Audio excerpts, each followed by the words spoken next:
Hi there, we have with us Atul Satija of the Nudge Institute right here with us. Atul, always a pleasure speaking to you. Now, my first question, in this changed era where we have already celebrated 5 years of COVID, and that gave the birth to ESG and sustainability thrust. Now, with the changing times globally in the Western world, do you see the momentum slowing down at this point when we talk about sustainability and ESG? See, when you look at the macro scenario, Nidhi, we still haven't seen the gap coming out of aid cuts from US or how US is rethinking its sort of stance on climate or Yes. DEI, etc. We haven't seen big holes coming out of that now. But as an organization working with large number of corporates in India, Indian and outside, we do see that US companies have started being very careful about their priorities on Yes. DEI, climate, etc. And they have to pull out of those priorities which they had earlier given where US focus was. And that's creating both a hole that is too large to be filled by any other pool of capital outside US, elsewhere, or from within India. But it is also an opportunity for Indian companies to actually innovate and take the lead, because Yes. not all of that is pure charity and philanthropy. Yes. There is startup ecosystem in India. There's so much energy there. So can we use Indian organizations, Indian capital, make in India as a priority to move the capital into solutions that we need for India, Yes. even if earlier we had slight dependence on US for things like that. Of course, of course.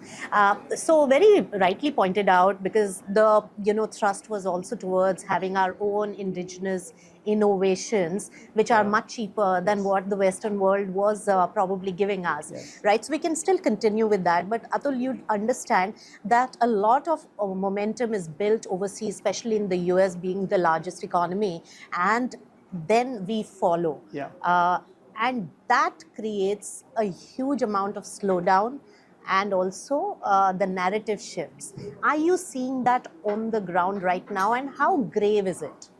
I think, see, one of the things that I've noticed in the last 5-7 years now is that we have transitioned from a nervous developing economy Yes. to a confident developing economy, knowing our place in the world, geopolitically, economically, but also demographically. Yes.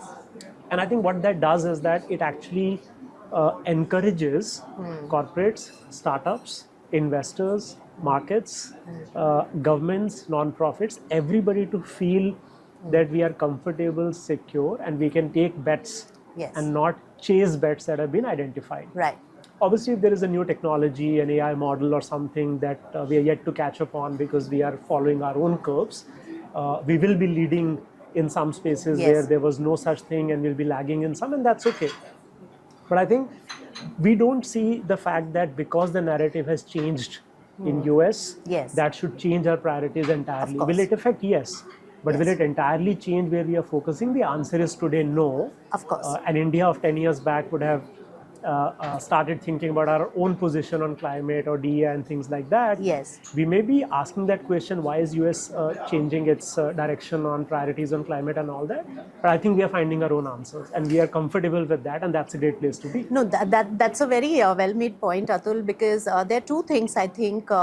Some of the corporates have already given the mandate of net zero target and a lot of other Yeah. targets, and they would be moving towards fulfilling it. That's one consolation. Yes. And the second is that the market regulator also has set up ESG standards. Yes. So there's no getting away. There are systems in place that we will carry on with the work. Yes. So yes, but the another aspect is that there was a lot of climate consciousness. Yes. And a lot of funding which really came Yes. in. We saw maximum amount of money being raised, as well as also investments were done in climate consciousness, climate Yes. funds.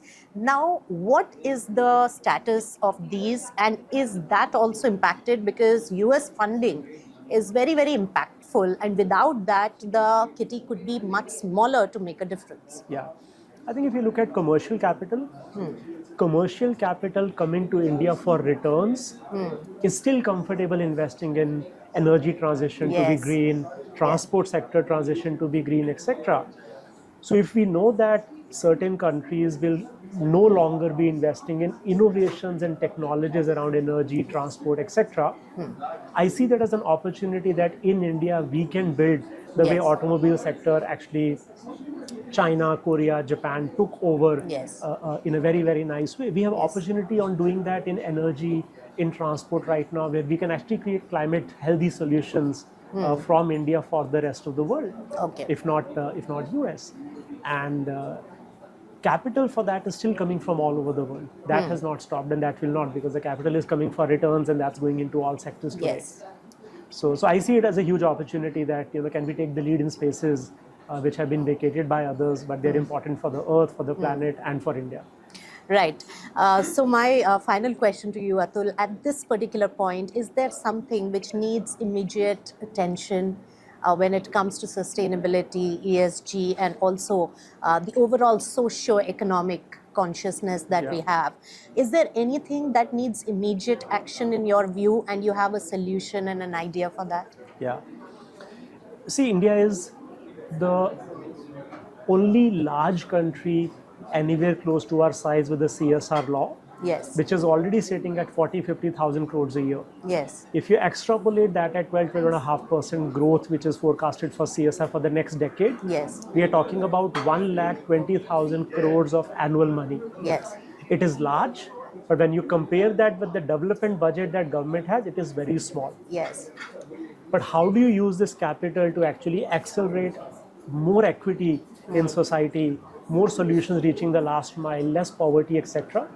I think it's a very nice synergistic Yes. capital structure available right now. Yes. It's coming from the same companies that are actually paying the taxes along with consumers for government to have development budgets as well.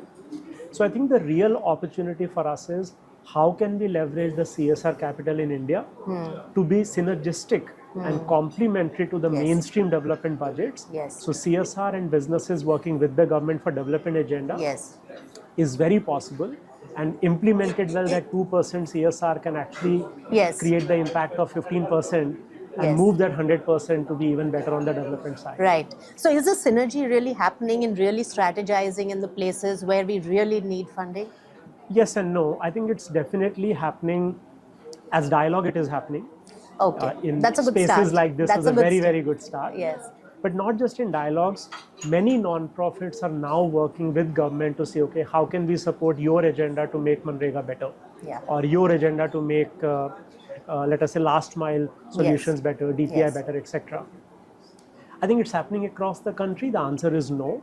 Is it happening in the places where it is needed the most, which is, let us say, in Karnataka, CSR money is raised from Bangalore, but also unfortunately spent in Bangalore, but rest of the Karnataka needs it. Yes. We're in Bombay right now. Yes. The money is raised in Bombay, Yes. but it should be spent outside Bombay. Yes. But that is not the case. Okay. Poorer states need more money, but they don't have their own businesses to give money. Right. So poorer states. So the Northeast- equitable distribution is not taking place where we Yet. need to really fund. That's a very good idea, and that probably the government can really think more on. Yes. And if the talks have started, that's a very good start, I would say. Yes. But thank you so much for your ideas and insights on sustainability. Thanks for having me. Thanks so much, Atul. With that, it's a wrap. Thanks so much.